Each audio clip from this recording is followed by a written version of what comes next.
University మంచి భవిష్యత్తు కోసం తెలుగు విద్యార్థులు ఇష్టపడే యూనివర్సిటీ. కాల్ 9059052378 9059052379.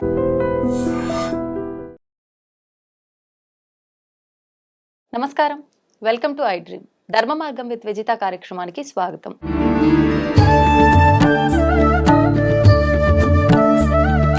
ప్రస్తుతం మనతో పాటు ఉన్నారు ప్రముఖులు స్వామీజీ కాలనాగ మహర్షి గారు. ఇప్పుడు వారితో మాట్లాడి మరిన్ని మంచి మంచి విషయాలు తెలుసుకునే ప్రయత్నం చేద్దాం. నమస్కారం అండి. నమస్కారం. అంటే మనకు పుట్టినప్పుడు మన తల్లి ఈయన మీ నాన్న అని చూపిస్తుంది. పెరుగుతూ వస్తుంటే తల్లిదండ్రులు ఇద్దరు మనకు ప్రతి ఒక్కటి ఇది అది అని చెప్పి మనకు ఎక్స్ప్లెయిన్ చేస్తుంటేనే మనం అన్నీ నేర్చుకుంటాము. ఓహో ఇది ఈయన నాకు ఇది అవుతారు, ఆయన నాకు అది అవుతారు, ఈయనే భగవంతుడు అని చెప్పి కూడా తల్లిదండ్రులే చూపిస్తారు పిల్లలకి.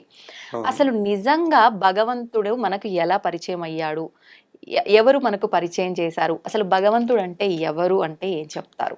మీరు అడిగిన విషయం చాలా ముఖ్యమైన జన్మంతర ప్రశ్న. ప్రతి భక్తునిలో ఉంది ఈ ప్రశ్న. భగవంతుడు ఎవరు గుర్తించారు? మొదటగా అవును, భగవంతుడు ఎవరు, ఎలా గుర్తించారు, ఎలా ఈ విశ్వానికి తెలియపరిచారు, ఎవరు తెలియపరిచారు, అందరికి ఎలా చేరింది ఈ అంశం అనేది. అవునండి, తల్లిదండ్రులు మొదలుగా పరిచయం చేస్తున్నారు ఆ భగవంతుణ్ణి.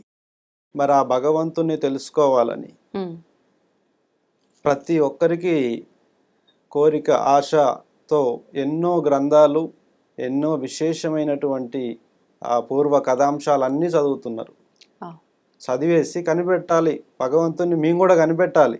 నిజమా, అది అబద్ధమా, అది సత్యమా, లేదా అది ఒక మాయన, ఆటన అని వాళ్ళు చాలా మంది భక్తులు కూడా ఈ అంశాన్ని మేము కూడా భగవంతుని కనిపెట్టాలి, అలాంటి అంశం ఉందా, ఎలా భగవంతుని గుర్తించాలి, ఎలా ఎవరు పరిచయం చేశారు, మేమెలా కనిపెట్టాలి, మేమెలా దాన్ని ఆనందాన్ని పొందాలి, ఆ సత్య దర్శనము దేవుడిని ఎలా తీసుకోవాలని ఇప్పటికీ చాలా మంది భక్తులు వెతుకుతూనే ఉన్నారు ఈ ప్రశ్నని.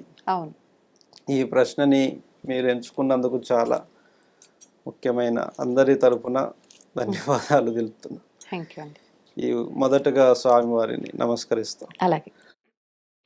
ఓం కాల భైరవం నమామి సర్వదేవత అనుగ్రహ సర్వదేవత శుభం పూయతే. అన్నిటికీ శుభములు కోరుకొనే దీన్ని మొదలు పెడుతున్నాము. సమస్తము మనము కంటి ద్వారా చూస్తున్నాము. జన్మ మేలుకున్నాక మొదటి జ్ఞాపకం కళ్ళు తెరవడమే. కళ్ళు తెరిచిన తర్వాత మనం చూసేది తల్లిని. తల్లిని మన సంరక్షణలో నిత్యము చూడడం వల్ల ఆమె మన తల్లి, మన క్షేమంకి గుర్తు ఆమె అని నిత్యం చూడడం వల్ల మనకు అనిపిస్తుంది. ఆమె మన తల్లిగా మనం అంగీకరించుకొని పెరుగుతాము. తల్లి తండ్రిని పరిచయం చేస్తుంది. బాబు, నేను ఒక్కదాన్నే నిన్ను కనలేదు, మా ఇద్దరి సంగమంలో నీ జన్మ ఉంది, ఈయనే నీకు తండ్రి అని తల్లే తండ్రిని పరిచయం చేయాలి. అలా మన జన్మకి మొదటి దశ తల్లి, రెండవ దశ తండ్రిని కనిపెడతాం. ఇక మూడో తర్వాత సహచరులు, బంధుమిత్రులు అందరూ వస్తాయి. కానీ తల్లిదండ్రులని మనం ఎంత ఆరాధిస్తామంటే మన ప్రాణమే వాళ్ళు ఇచ్చారు కాబట్టి మనం వాళ్ళకి దాసులమే. వాళ్ళు ఏది చెప్తే అది చేయాలి. తల్లిదండ్రుల క్షేమం కోసం అవసరమైతే నా ప్రాణమైనా నేను పనంగా పెట్టి కాపాడుకుంటా అనేటువంటి ఒక విపరీతమైన గాఢ ప్రేమ సృష్టించబడుతుంది మొదట్లోనే. ఈ యొక్క దశకం పుట్టుక నుంచే మొదలవుతుంది. చాలా మంది మధ్యలో తప్పిపోతున్నారు. తల్లిదండ్రుల కంటే లోకం మీద, సమాజం మీద, కోరికల మీదకి వెళ్ళిపోయి తల్లిదండ్రులను గాలి కొదిలేస్తున్నారు. కానీ ఇక్కడ తల్లిదండ్రులు ఇచ్చే జ్ఞాపకం నుంచే దైవం అనేది మొదలు పెడుతున్నారు. తల్లిదండ్రి ఈ సృష్టిలో ఉన్నటువంటి ఈ పంచభూతాల్లో ఉన్నటువంటి ఆ విద్యలను కానీ మాటలను కానీ చెప్పే ముందు ఆకాశానికి నమస్కరించుకోమని చెప్తారు, అగ్నికి దండం పెట్టమని చెప్తారు. అక్కడ ఏముంది, అగ్నే కదా అంటే కాదు, దాని వెనక భగవంతుడు ఉన్నాడు.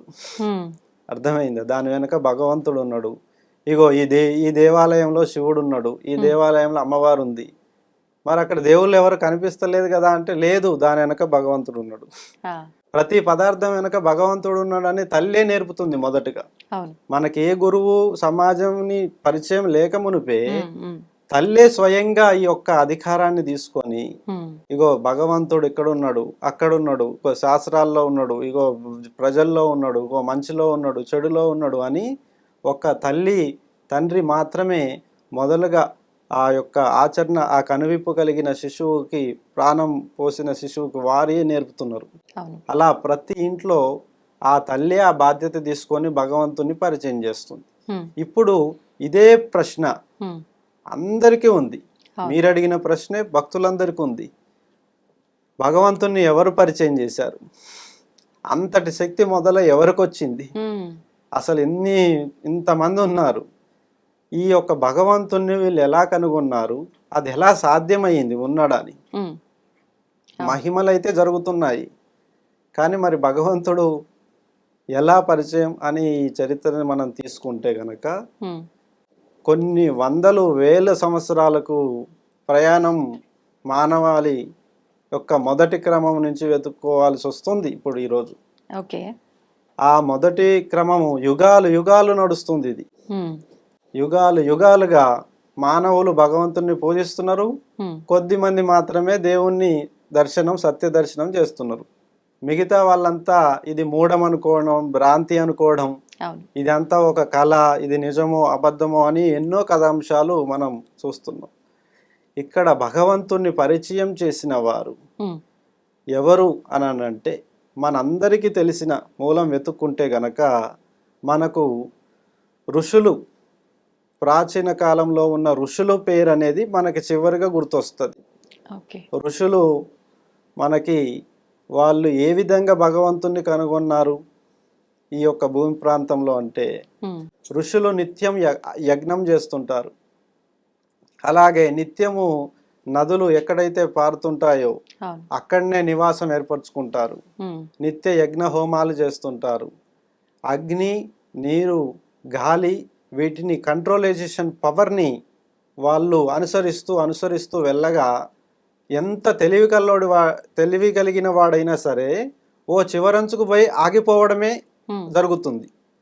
చివరి దాకా వెళ్ళిపోతారు, ఏం అర్థం కాకపోతే అక్కడ ఆగిపోతారు. ఆ, అలా ఆగిన ప్రతిసారి ఒక యజ్ఞం చేయడం మొదలుపెట్టారు. ఆ, ఆగిన ప్రతిసారి ఒక యజ్ఞం చేయడం వల్ల కొంత కదిలేదు ముందుకి. ఉమ్, అలా యజ్ఞం చేయడం వల్ల భగవంతుడు మనకి సహకరిస్తున్నాడని నమ్మి ఉమ్, ఆ యొక్క అత్యంతమైన శక్తిని, చివరి దశని దాటడానికి ప్రయత్నిస్తూ అనేక విశేషమైన జ్ఞానాన్ని వాళ్ళు పొందారు. ఓకే. పొంది ప్రతిసారి వాళ్ళని ముందుకు ఎవరు తీసుకెళ్తున్నారు? ఆగిన ప్రతిసారి ఏ శక్తి వారిని ముందుకు నడిపిస్తుంది మళ్ళీ? ఉమ్, ఇప్పుడు మనం చూడండి, ఎడ్ల బండ్లను తయారు చేయడం వరకే సరిపోయింది అనుకున్నారు. అవును.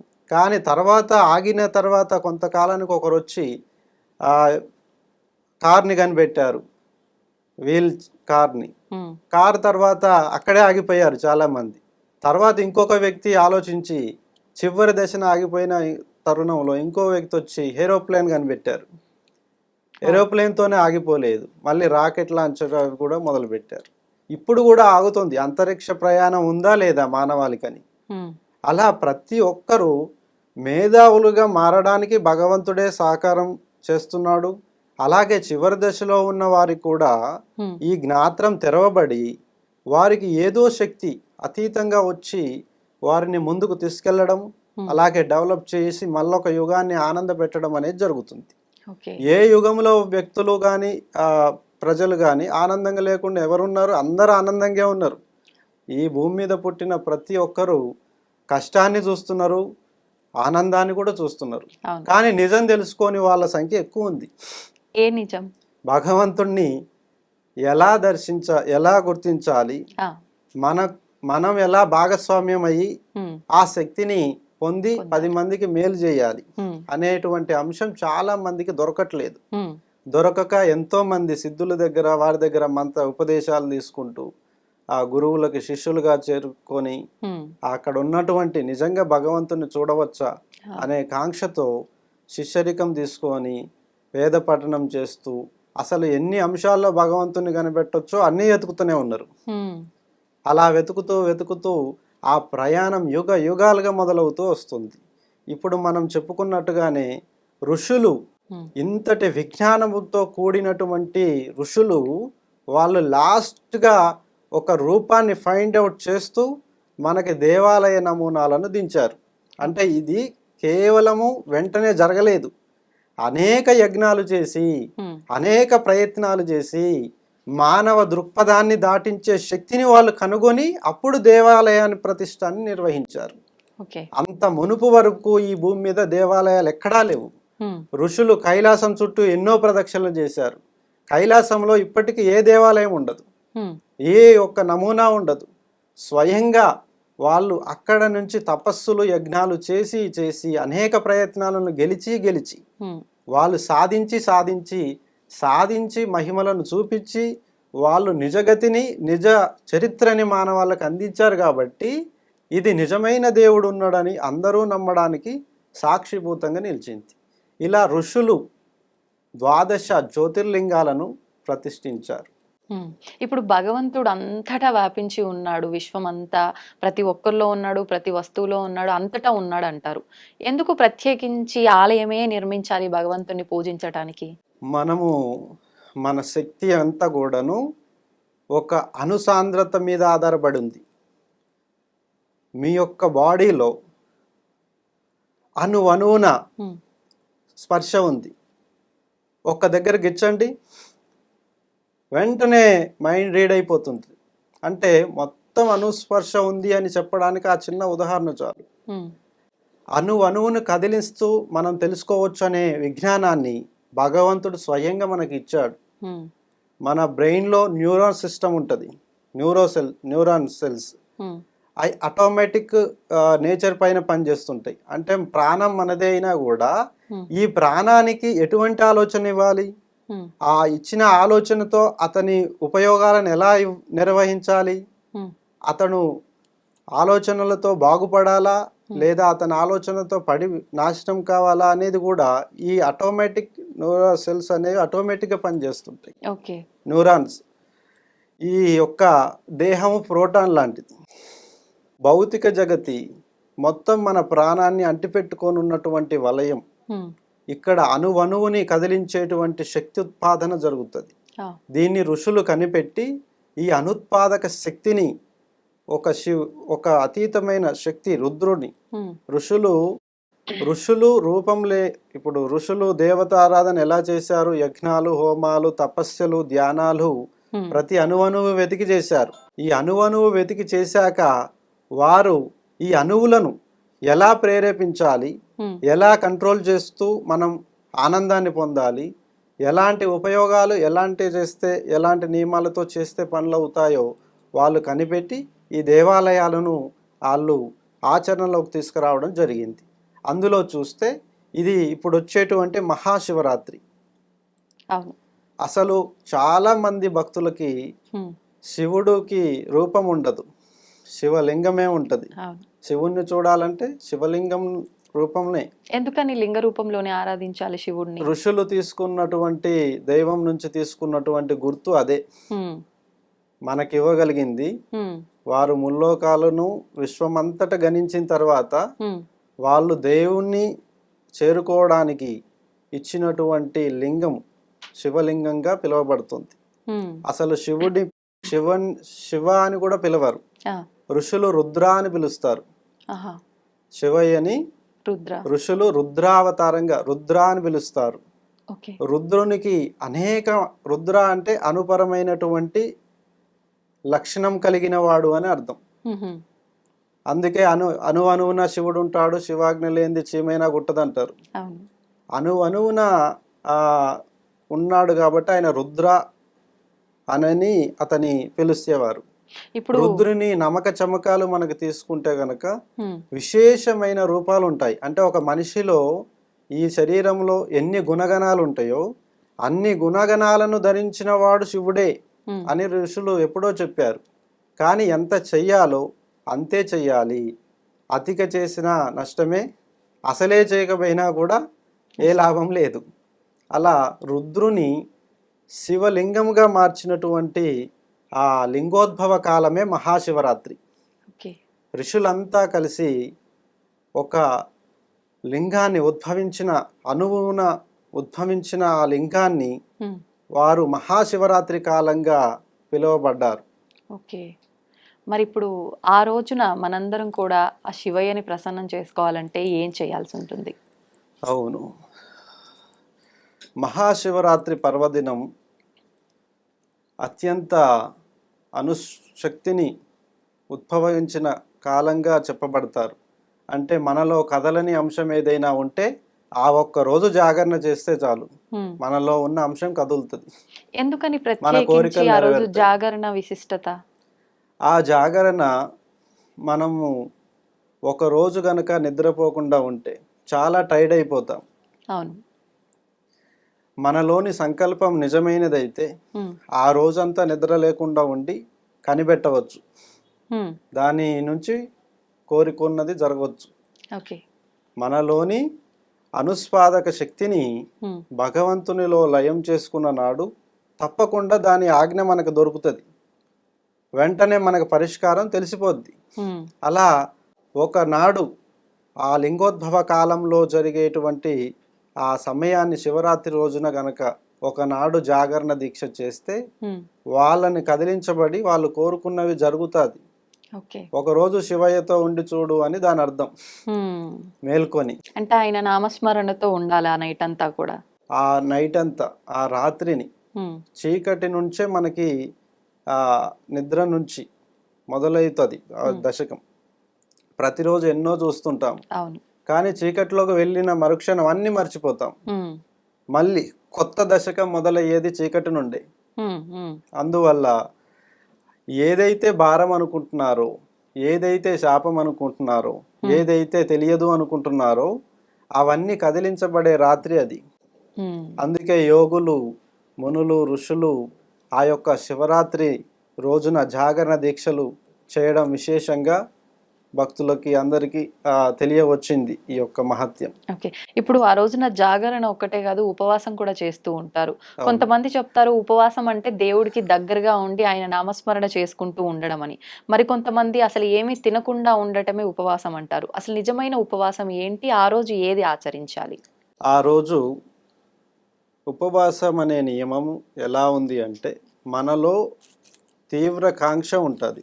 ఉమ్, మనలోని తీవ్ర కాంక్షను భగవంతునికి చేర్చాలంటే మనం మైల పడకూడదు. ఉమ్, ఏదన్నా భోజనం తింటాము, అది అరుగుదల అయినప్పుడు ఒక రకమైనటువంటి రేడియేషన్ ఉమ్, మన నుంచి ఉత్పన్నం అవుతుంటుంది. ఉమ్, మనం ఎలాంటి భోజనం చేస్తే అలాంటి రేడియేషన్ అది ఎక్కువగాను తక్కువగాను ఉంటాయి. అవును. సాత్వికమైనటువంటి భోజనంని, దుంపలను, ఎందుకంటే దుంపలను కానీ పండ్లను కానీ స్వీకరించి సాత్విక భోజనంతో మాత్రమే భగవంతునికి దగ్గర కాగలం. ఆ, సాత్విక భోజనం కాకుండా వేరే ఏది తిన్నా కూడా ఉమ్, మన బాడీ సహకరించదు. రేడియేషన్ అత్యధికంగా ఉత్పన్నం అవ్వడం వల్ల మన శరీరం మనకే విసుగు తెప్పించి పడేస్తుంటుంది. ఓకే. నిద్రపోవడము లేదా కళ్ళు తిరగడం ఇవన్నీ కూడా మన యొక్క కోరికని, కాంక్షని, దేవుణ్ణి చేరుకునే లోపే ఉమ్, ఈ భోజనం విషయం అనేది అడ్డంకిగా మనల్ని వెనకకి పడేస్తుంది. ఓకే. అందుకే ఉపవాసం ఉన్న వాళ్ళ దృష్టి గురి కానీ వాళ్ళు కోరుకున్న దశని త్వరగా చేరుకోగలడానికి ఈజీగా ఉంటుంది. ఉమ్, అందువల్ల ఆ రోజంతా ఆద్యంతం మొత్తం కూడా ఆ శక్తి నేరుగా వాళ్ళకి వరించడం కోసమే ఆ నియమం ఉంది. ఉమ్,